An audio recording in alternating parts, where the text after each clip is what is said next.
여러분 안녕하세요. 오늘 밤도 무사히 하루를 마치고 따뜻한 이부자리에 누우신 여러분을 진심으로 환영합니다. 오늘 밤은 인류 역사상 가장 위대한 천재이자 동시에 가장 고독했던 한 남자의 이야기를 들려드리려고 합니다. 편안하게 들으시면서 잠드셔도 좋습니다. 먼저 눈을 감고 한번 상상해 볼게요. 매일 수만 명의 사람들이 몰려드는 프랑스 파리의 누브르 박물관. 기나긴 줄을 서서 들어선 사람들은 하나같이 같은 방향으로 향합니다. 카메라 플래시가 쉴 새 없이 터지는 그 중심에는 한 여인이 있습니다. 방탄유리 너머로 신비로운 미소를 머금은 여인, 바로 모나리자입니다. 사람들은 그 완벽한 걸작 앞에서 경탄을 금치 못합니다. 도대체 어떤 사람이 이런 그림을 그릴 수 있었던 걸까요? 그렇다면 오늘 우리는 이 그림을 그린 화가의 진짜 삶 속으로 한번 들어가 보도록 하겠습니다. 시간을 500년 전으로 돌려볼게요. 번화한 파리의 풍경은 사라집니다.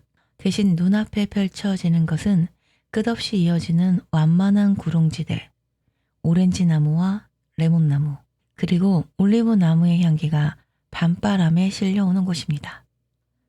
1452년 이탈리아 토스카나 지방 한적한 시골 마을 빈치입니다. 이곳에서 훗날 세상을 바꿀 한 아이가 우렁찬 울음소리와 함께 태어납니다. 하지만 그의 시작은 축복받지 못했습니다. 아버지는 부유한 공증인이었습니다. 사회적으로 꽤 높은 주에 있는 사람이었죠. 하지만 어머니는 달랐습니다. 최근 옥스퍼드 대학의 마틴 캠프 교수와 나폴리 대학의 카를로 베체 교수의 연구에 따르면 어머니 카테리나는 단순한 현지 농노가 아니었습니다. 흑해 연안의 체르케스 지역이 납치되어 콘스탄티노플과 베네치아를 거쳐 피렌체까지 팔려온 노예였을 가능성이 매우 높다고 합니다. 부유한 공증인 아버지와 머나먼 이국 땅에서 팔려온 어머니, 그 사이에서 태어난 사생아. 그것이 레오나르도 다빈치의 시작이었습니다. 모두가 그를 세계의 천재라 불렀습니다. 하지만 정작 그 자신은 평생을 완성하지 못할 것 같은 두려움과 싸워야 했던 사람이었습니다. 오늘 밤은 화려한 르네상스 빛에 가려져 있던 레오나르도 다빈치의 외롭고도 찬란한 밤 속으로 들어가 보겠습니다. 그럼 시작하겠습니다. 1452년 4월 15일 빈치 마을에서 태어난 레오나르도는 아버지의 집에서 제대로 된 돌봄을 받지 못한 채 자랐습니다. 당시 이탈리아 르네상스 사회에서 사생아라는 신분은 합법적 상속권이 없다는 뜻이었습니다. 길드에 가입하는 것도 불가능했고 아버지의 직업인 공증인도 의사도 어떤 전문직도 물려받을 수 없었습니다. 제도가 그의 미래를 막아서고 있었습니다. 하지만 이 결핍은 역설적으로 그에게 아주 놀라운 자유를 주었습니다. 라틴어도 배우지 못했고 수학도 정규로 배우지 못했습니다. 하지만 학교에 갇힌 교실 대신 토스카나의 드넓은 들판이 그의 교실이 되어 주었습니다. 올리브 나무 사이로 부는 바람 소리, 시냇물 위를 스치는 잠자리의 날개짓, 흙냄새가 올라오는 따뜻한 봄 공기, 플립 위에 맺힌 이슬의 반짝임. 어린 레오나르도는 자연 속에서 세상의 모든 것을 오감으로 흡수했습니다. 숲의 소리를, 식물의 성장을, 동물의 움직임을 온몸으로 배워나갔습니다. 그렇게 그는 학교 없이도 스스로 생각하는 법을 깨우친 독학자로 자라나게 됩니다. 훗날 그는 어린 시절에 대해 이런 기억을 남겼습니다. 요람에 누워있을 때 솔개 한 마리가 날아와 깃털 달린 꼬리로 내 입술을 여러 번 치고 갔다. 정신분석학의 아버지라 불리는 지그문트 프로이트는 이 회고를 아주 흥미롭게 분석했습니다. 아버지의 부재 속에서 어머니 카테리나와 단둘이 보낸 유년기에 강렬한 애착이 하늘을 나는 새에 투영된 것이라고요. 어머니의 손길이 그리웠던 아이가 새의 깃털에서 따뜻한 위로를 느꼈던 걸까요? 저는 이 대목에서 마음이 좀 아팠습니다. 레오나르도가 13살이 되던 해 그는 번잡하고 활기 넘치는 피렌체로 떠납니다. 안데레아 델 베르키오의 공방, 당대 최고의 종합예술 학교였습니다. 이 공방은 단순히 그림만 가르치는 곳은 아니었습니다. 회화는 물론이고 청동주조, 금세공, 기계공학까지 아울렀습니다. 쉽게 말하면 예술과 과학과 기술을 한꺼번에 배울 수 있는 당대 최고의 융합 교육기관이었던 거죠. 지금 이 공방의 풍경을 한번 상상해 볼게요. 늦은 밤까지 망치질 소리가 끊이지 않았습니다. 청동을 녹이는 뜨거운 열기가 피부에 와 닿았습니다. 짐승의 뼈를 끓여 집착제를 만드는 비릿한 냄새가 코를 찌릅니다. 짙은 아마인유와 안료가 섞인 물감의 향, 덜컹거리는 수레소리, 어디선가 울려 퍼지는 교회의 종소리, 이 모든 것이 뒤섞여 공기를 가득 채우고 있었습니다. 그야말로 오감을 자극하는 거대한 용광로 같은 곳이었습니다. 이 거칠고 혼란스러운 예술가들의 틈바구니에서 청년이 된 레오나르도는 유독 눈에 띄는 기이한 존재였습니다. 당시 피렌체의 남자들은 발목까지 길게 늘어뜨린 어두운 색의 칙칙한 가운을 입었습니다. 하지만 그는 달랐습니다. 무릎 위로 올라오는 화사한 장밋빛 분홍색 투닉, 가슴까지 내려오는 풍성하고 윤기나는 곱슬머리와 수염, 맨손으로 말굽을 구부릴 만큼 강인한 체격. 그런데 그 강인한 몸에서는 늘 매혹적인 향수 냄새가 풍겼습니다. 어린 시절부터 향기로운 식물에 둘러싸여 자랐던 그는 자신의 몸과 옷에 늘 향수를 뿌리고 다녔다고 합니다. 거리를 걸을 때마다 사람들의 시선을 한 몸에 받았습니다. 동시에 예술가 조르조 바사리의 기록에 따르면 그는 뛰어난 외모와 건장한 체격을 갖춘 대단히 매력적인 인물이었습니다. 하지만 사람들을 진정으로 놀라게 한 것은 화려한 외양이 아니었습니다. 그의 기이할 정도로 다정하고 섬세한 성정이었습니다. 그는 피렌체 시장을 지나갈 때면 좁은 세장에 갇혀 팔리는 새들을 전부 사들였습니다. 식용이든 애완용이든 가리지 않았습니다. 그리고 돈을 지불하자마자 세장 문을 활짝 열었습니다. 새들은 그의 손을 떠나 푸른 하늘로 날아갔습니다. 그는 그 새들이 날아오르는 모습을 한참이나 경이롭게 바라보았다고 합니다. 새의 날개가 어떻게 움직이는지, 어떤 원리로 하늘에 떠 있는 건지, 과학적 호기심과 생명에 대한 경애가 동시에 담긴 시선이었던 거죠. 당시는 동물의 권리라는 개념조차 없던 시대였습니다. 하지만 그는 다른 생명의 피를 흘리는 것이 싫다며 평생 고기를 먹지 않았습니다. 탐험가 안드레아 코르살리의 편지에는 이런 기록이 남아 있습니다. 레오나르도는 살아있는 생물에게 절대 해를 끼치지 않으려 했다고요. 철저한 채식주의자였습니다. 폭력과 야만이 일상이었던 시대, 우아한 분홍색 옷을 입고 작은 새의 비행을 경이롭게 바라보던 청년. 놀라운 사람이 아닐 수 없습니다. 하지만 겉보기에 이토록 완벽하고 평화로웠던 그의 삶 이면에는 무서운 강박과 고독의 그림자가 서서히 짙어지고 있었습니다. 천재라는 왕관의 무게가 그를 짓누르기 시작한 것입니다. 비록 홀로일지라도 온전히 혼자일 때 당신은 오롯이 당신 자신의 주인이 된다. 수십 건에 달하는 레오나르도 비밀노트, 한 구석에 이런 고독한 문장이 적혀 있습니다. 사람들은 그가 붓을 들고 아름다운 그림만 그리기를 바랬습니다. 하지만 그의 머릿속은 언제나 터질 듯한 호기심으로 가득 차 있었습니다. 그의 눈에는 세상에 너무 많은 것들이 들어갔습니다. 연못 위를 나는 잠자리를 볼 때면 초당 수십 번 진동하는 날개의 미세한 움직임이 슬로 모션처럼 그의 눈에 포착되었습니다. 꽃잎의 배열을 보면 그 속에 숨겨진 수학적 패턴을 노트에 빼곡히 적어야 했습니다. 현대의 뇌과학자들은 그에게서 특별한 진단을 내립니다. 킹스 칼리지 런던의 마르코 카타리 교수를 비롯한 신경과학자들은 레오나르도의 기록과 작업 형태를 면밀히 분석했습니다. 그 결과 그가 주의력 결핍, 과다 행동장애, 즉 ADHD를 앓았을 것이라고 진단합니다. 쉽게 말하면 너무 많은 것이 한꺼번에 보이고 들리는 바람에 한 가지 일에 집중하기가 극도로 어려운 상태였다는 것이죠. 끊임없이 쏟아지는 영감과 호기심 때문에 하나의 일을 끝마치기도 전에 다른 프로젝트로 넘어가 버리는 것입니다. 이 축복받은 그러나 동시에 저주받은 기질. 그 탓에 그는 엄청난 계획을 세워놓고도 정작 끝을 맺지 못하는 지독한 병을 앓았습니다.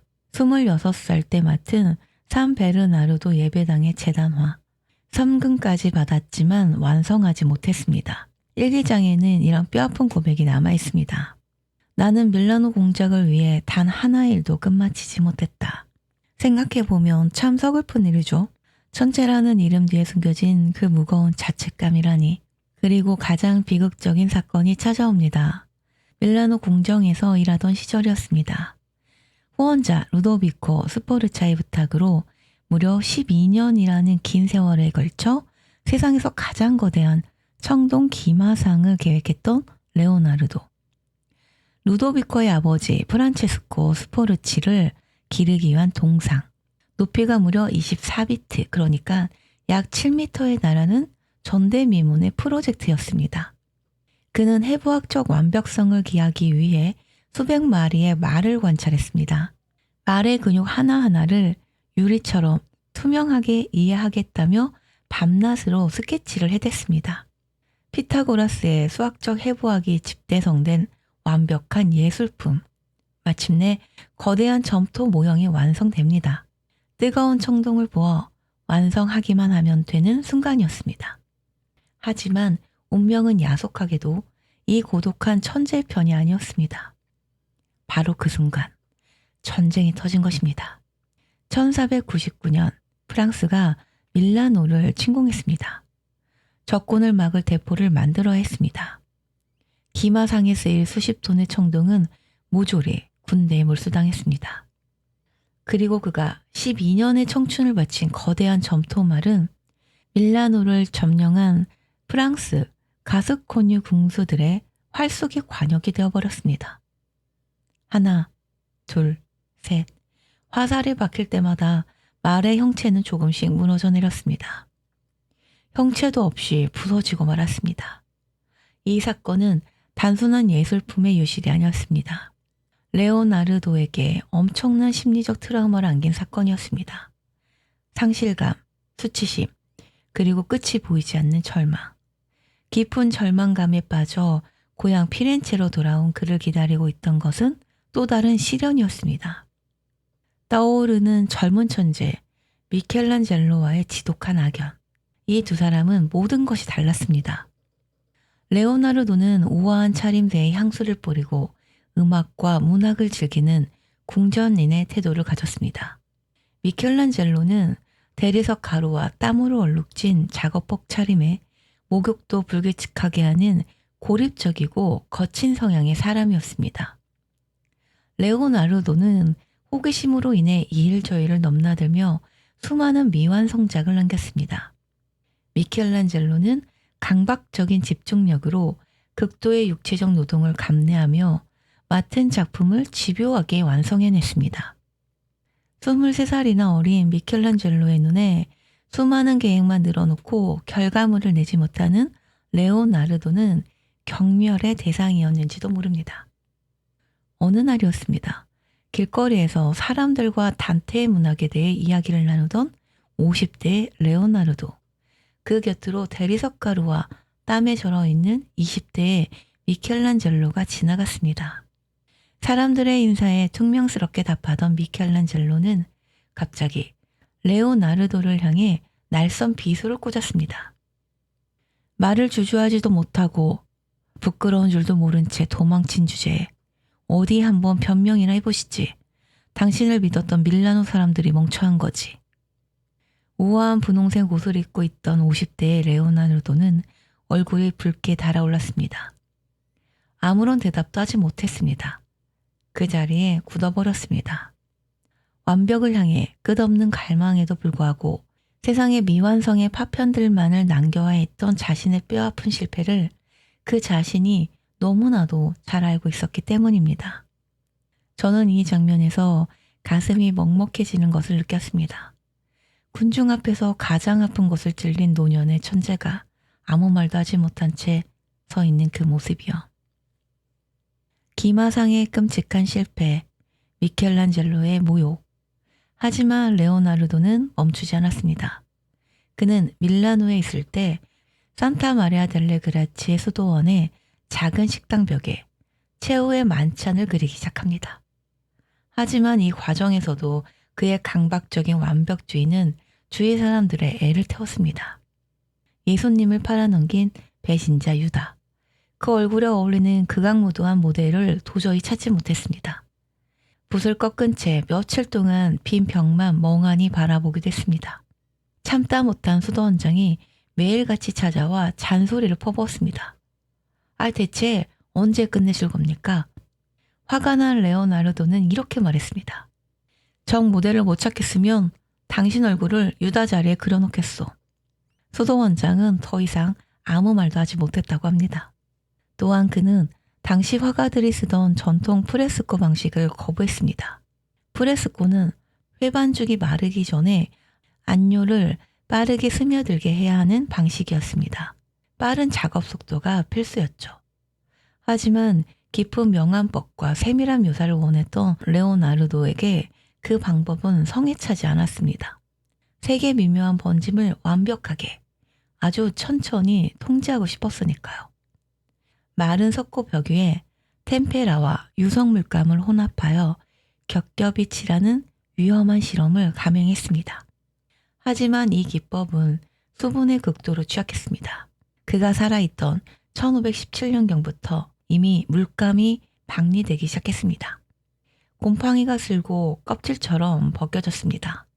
심지어 예수의 얼굴은 야고보의 얼굴보다 더 성스러운 표정을 도저히 그릴 수 없다며 미완성으로 남겨두었다는 기록도 있습니다. 저는 이 대목이 참 안타까웠습니다. 완벽을 향한 집착이 오히려 작품을 무너뜨린 것이니까요. 같은 시기 그림을 그리는 것 이상으로 그는 세상에 숨겨진 진리를 파헤치는 일에 깊이 빠져들었습니다. 지금 이 장면을 상상해 보면요. 칠흑 같은 어둠이 내려있는 밤 피렌체 산타 마리아 누오바 병원의 차가운 지하 영안실, 흔들리는 촛불 하나만이 작은 원을 그리며 어둠을 밀어내고 있습니다. 그 희미한 빛 아래 악취가 진동하는 부패한 시신 위로 한 늙은 예술가가 몸을 숙이고 있습니다. 코와 입을 두꺼운 전으로 꽁꽁 틀어막은 채 썩어가는 냄새를 참아가며 미친 듯이 스케치를 하고 있었습니다. 당시의 열악한 위생 상태와 방부 처리 기술 부재로 인해 부패하는 시신이 내뿜는 악취는 상상을 초월했을 것입니다.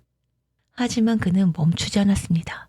인간의 피부 밑에 흐르는 혈관, 단단하게 얽힌 근육의 결, 뼈와 힘줄이 이어지는 정교한 구조, 그것을 밤새워 그려냈습니다. 의학자 마르칸토니오 델라토레와 협력하여 무려 39가 넘는 남녀노소의 시신을 직접 해부했습니다. 그리고 인류 최초로 심장의 펌프 작용을 밝혀냈습니다. 정말 대단한 사람이 아닐 수 없습니다. 레오나르도에게 인간의 몸은 우주를 축소해 놓은 작은 우주였습니다. 피부 밑에 흐르는 붉은 혈관은 땅 위를 굽이치는 강물이었고 단단한 뼈는 지구를 지탱하는 바위였으며 숨을 쉬며 부풀어 오르는 폐는 바다의 끊임없는 밀물과 썰물이었습니다. 그에게 인체는 곧 자연이었고 자연은 곧 우주였습니다. 이 사람의 호기심은 여기서 멈추지 않았습니다. 냄새를 맡은 후각의 원리조차 과학적으로 분석하려 했습니다. 식물의 향기를 추출하는 증류장치를 스케치하기도 했고 르네상스 시대의 향료를 직접 설계하기도 했습니다. 인체와 자연, 빛과 어둠, 시각과 후각, 세상의 모든 것을 하나로 연결하여 이해하려 했던 그의 거시적 사고방식. 이 모든 것은 궁극적으로 하나의 기법으로 수렴됩니다. 캔버스에 그림을 그릴 때 그는 칼로 자른 듯한 선을 긋지 않았습니다. 대신 어두운 물감을 아주 얇게 수백 번씩 쌓아 올렸습니다. 대상과 배경, 빛과 그림자, 그 경계가 안개처럼 흐릿해졌습니다. 스푸마토, 이탈리아로 연기처럼 사라지다라는 뜻입니다. 이 기법은 단순한 미술의 테크닉이 아니었습니다. 확실한 것은 아무것도 없다는 삶의 불확실성, 빛이 있어야 어둠이 존재한다는 모순, 삶과 죽음이라는 풀리지 않는 미스터리 앞에서의 한없는 경허함, 그것은 레오나르도 다빈치만의 쓸쓸하고도 아름다운 철학이었습니다. 모나리자의 그 신비로운 미소가 보는 각도에 따라 달라지는 이유, 그것은 바로 이 스푸마토 기법 때문이었습니다. 경계가 없으니 보는 사람의 마음에 따라 미소가 달라 보이는 것이죠. 세상에 확실한 경계란 없다. 레오나르도가 우리에게 남긴 조용하지만 깊은 메시지였습니다. 하지만 아무리 위대한 천재라 할지라도 거침없이 흐르는 시간과 죽음 앞에서는 한없이 늙고 나약한 인간일 뿐이었습니다. 1516년 64세의 레오나르도는 이탈리아를 떠납니다. 프랑스 국왕 프랑스와 1세, 그는 이 위대한 노인에게 극진한 초대장을 보냈습니다. 왕의 수석 화가, 기술자 겸 건축가, 그런 거창한 직함과 함께 매년 2,000에쿠라는 넉넉한 연금을 약속했습니다. 프랑스 루아르 계곡에 위치한 앙부아즈의 고요한 클로리체 저택, 그곳이 그의 마지막 거처가 되었습니다. 프랑스와 1세는 이 위대한 노인을 아버지라 부르며 존경을 피했습니다. 사생아로 태어나 평생 아버지의 이름을 제대로 물려받지 못했던 그에게 한 나라의 왕이 아버지라고 부른 것입니다. 놀랍게도 이것이 레오나르도가 생애 처음으로 받은 가장 따뜻한 호칭이었을지도 모릅니다. 하지만 노년의 병마는 야속했습니다. 뇌졸중으로 추정되는 질환이 그의 오른팔을 빼앗아갔습니다. 마비가 온 손으로는 더 이상 정교와 붓질을 할 수 없었습니다. 미술가에게 손의 마비란 사형 선고와도 같은 것이었습니다. 하지만 다행히 그는 왼손잡이였습니다. 드로잉과 노트 작성을 멈추지 않았습니다. 그림을 그릴 수 없게 된 노인은 대신 끝없이 수첩에 무언가를 적어 내려갔습니다. 어느 서늘한 밤, 어두운 방 안에서 기하학의 공식을 빼곡히 계산하던 노인이 문득 펜을 멈춥니다.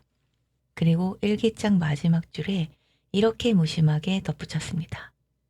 이제 그만 써야겠다. 수프가 식어가고 있으니까.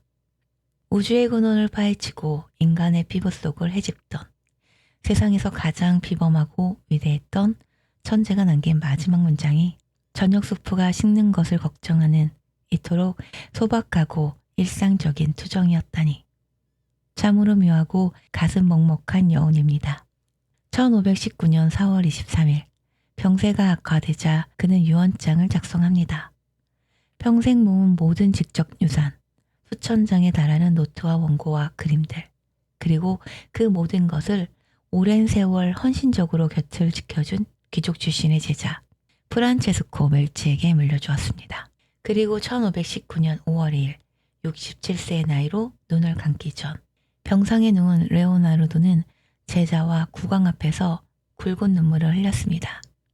그리고 이렇게 흐느꼈다고 전해집니다. 내가 내 예술에 마땅히 쏟아야 할 노력을 다하지 못해 신과 인간을 분노하게 만들었구나. 완벽한 이상을 현실에 구현해내지 못했다는 뼈아픈 자책감, 수많은 것을 계획하고도 하나도 온전히 끝맺지 못했다는 미완성의 굴레, 죽음이 목 끝까지 차오른 마지막 순간까지도 이 천재의 어깨를 무겁게 짓누르고 있었습니다. 하지만 여러분, 미완성으로 버려진 그의 점토말, 곰팡이가 쓸어버린 벽화, 끝내 비행하지 못했던 나무 날개들, 그것들은 결코 무의미한 실패가 아니었습니다. 완벽에 도달하지 못해 매일 밤 고통스러워했던 그 지난한 과정 자체가 무지몽매였던 세상을 깨우고 인류를 더 넓은 지식의 바다로 이끌어준 가장 위대한 도약이자 성취였습니다. 레오나르도는 생전에 자신의 낡은 수첩에 위안처럼 이런 말을 남겨두었습니다. 잘 보는 하루가 달콤한 잠을 가져다 주듯 잘 쓴 일생은 평안한 죽음을 가져다 준다.